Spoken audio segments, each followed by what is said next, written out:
అంత పనిగట్టుకొని మరి వర్మని నాగబాబు ఎందుకు టార్గెట్ చేశారో నాకైతే అర్థం కాలేదు.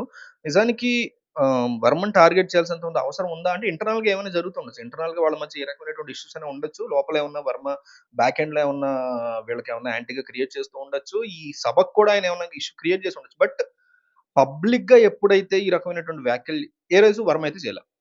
అంతే కదా! ఇప్పుడు టికెట్ ఇవ్వనప్పుడు 'పవన్ కళ్యాణ్‌కి' పిఠాపురం టికెట్టు కూటమిలో భాగంగా చంద్రబాబు నాయుడు అలాట్ చేసినప్పుడు వర్మ అండ్ ఆయన యొక్క సపోర్టర్సే కదా! దిష్టి బొమ్మలు తగలబెట్టి నానా రచ్చ చేశారు. ఆ తర్వాత సరే అని కాంప్రమైజ్ అయిపోయారు. నిజానికి ఒక రెబెల్‌గా పోటీ చేస్తే ఖచ్చితంగా ఏదైతే కూటమి పడేటువంటి ఓట్లుంటాయో వాటిని ఖచ్చితంగా చీల్చగలిగే దమ్మున్నటువంటి నాయకుడే వర్మ. ఆ చీలికనేది పవన్ కళ్యాణ్ అంటే వైసీపీకి ఆ చీలిక వల్ల బెనిఫిట్ అవుద్దా? పవన్ కళ్యాణ్‌కి బెనిఫిట్ అంటే పవన్ కళ్యాణ్ నష్టం కంటే వైసీపీకి ఎక్కువ లాభం చేకూరుంటే వైసీపీ గెలిచేటువంటి ఛాన్సెస్ ఉంటాయి. లేదు అట్లా అంత సీన్ లేదు వర్మకని తేలిపోయి ఉండేది. అప్పుడు పవన్ కళ్యాణ్ గెలిచుంటారు. రెండిట్లో ఒకటి జరిగుండేవి. బట్ అట్లా జరగటం వల్ల ఆ చీలిక వల్ల నష్టం ఆ కైండ్ ఆఫ్ రిస్క్ తీసుకోకూడదని తెలుగుదేశం పార్టీ ఆయన్ని బుజ్జగించింది. ఆయన కూడా లేదు నేను అలాంటి పని చేస్తే గనుక రేపొద్దున మళ్ళీ టీడీపీలోకి రాలేను. ఇంకొకసారి కూటమి వైపు రాలేను అనేటువంటి ఫీలింగ్‌లో అలాగని వైసీపీలోకెళ్ళే ఉద్దేశం ఆయనకి లేదు. సో, అందువల్ల ఆయన కూడా సైలెంట్ అయిపోయాడు. అంటే 2 వైపులా కూడా నష్టం జరగకుండా ఉండాలనే ఉద్దేశంతో అందరూ కూల్ అయ్యి అక్కడితో సెట్ చేసుకున్నారు. అయితే మొన్న ఎమ్మెల్సీ ఇచ్చుంటే బాగుండేదని నాకు కూడా అనిపించిందని పనిగట్టుకొని మరి వర్మని తీసేసి మరి అంటే వర్మ ఆబ్వియస్‌లీ వర్మ ప్లేస్‌లో నాగబాబుకి ఇచ్చినట్టు అనిపించింది. సో, అదంత అవసరం లేనటువంటి కథ అన్నట్టుగా మనం చూడొచ్చు.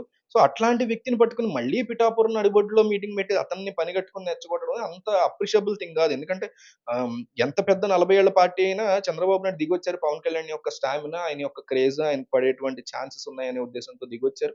సో, ఈయన కూడా అట్లాగే జైల్‌లో ఉన్నప్పుడు చంద్రబాబు రాజమండ్రి జైలుకెళ్లారు. ఒక మ్యూచువల్ థింగ్ ఎట్లయితే నడిచిందో అట్లా నరేంద్ర మోడీ లాంటి అంత పెద్ద వ్యక్తి కూడా వచ్చి పవన్ కళ్యాణ్‌తో కూల్‌గా థింగ్స్‌ని డీల్ చేస్తున్నటువంటి నెపంతో ఇంకో పక్క వర్మ లాంటి ఒక లోకల్‌గా పిఠాపురంలో ఒక మంచి క్రేజ్ ఉండి ఒక ఓట్‌ని చీల్చగల స్టామినా ఉన్నటువంటి వ్యక్తితో కాంప్రమైజ్ దిశగా, డీసెన్సీ దిశగా ఇలాంటి వ్యాఖ్యలు చేయకూడని దిశగా ఎళ్తేనే బావుంటది తప్ప పవన్ కళ్యాణ్ కూడా ఏ రోజు చేయలేదు గానీ, నాగబాబు లాంటి వాళ్ళు కూడా ఎందుకంటే ఆబ్వియస్‌లీ నాగబాబు అంటే పవన్ కళ్యాణ్ అన్నట్టే లెక్క తీసుకుంటారు కదా! టీడీపీ వాళ్ళైనా, వర్మ అయినా. టీడీపీ వాళ్ళు కూడా దాని మీద చాలా ఫైర్ అవుతున్నారు. నాగబాబు ఎందుకు ఆ రెచ్చగొట్టేటువంటి ధోరణి మానుకోవాలి అని. గతంలో అల్లు అర్జున్ అరెస్ట్ అయినప్పుడు కూడా నాగబాబు ఇట్లాంటి ట్వీట్లు వేయడం, ఏదో రెచ్చగొట్టేలాగా మాట్లాడడం కొన్ని కొన్ని బానే ఉంటాయి గానీ, కొన్ని కొన్ని ఇట్లాగా బ్యాక్ ఫైర్ అవుతూ ఉంటాయి. పనిగట్టుకొని వర్మని రెచ్చగొట్టేటువంటి కార్యక్రమం గాదు. జనసేన పార్టీ పెట్టినటువంటి ఇన్ని సంవత్సరాల తర్వాత పవన్ కళ్యాణ్ 2 చోట్ల 14, 19, 24 ఇంత అద్భుతమైనటువంటి విజయం సీఎం అయినటువంటి ఈ క్రమంలో దాన్ని సెలబ్రేట్ దొరికినటువంటి అవకాశం లాగా చూసుకోకుండా వీళ్ళు దాంట్లో కూడా ఒక కాంట్రోవర్సీని క్రియేట్ చేసేలాగా నాకు మాట్లాడడం అనేది అసలు ఏమాత్రం కూడా అప్రిషియబుల్ కాదని నాకు పర్సనల్‌గా అనిపించింది. మీకు ఈ అంశంలో ఏమనిపించిందనేది మీరు కామెంట్ చేయండి.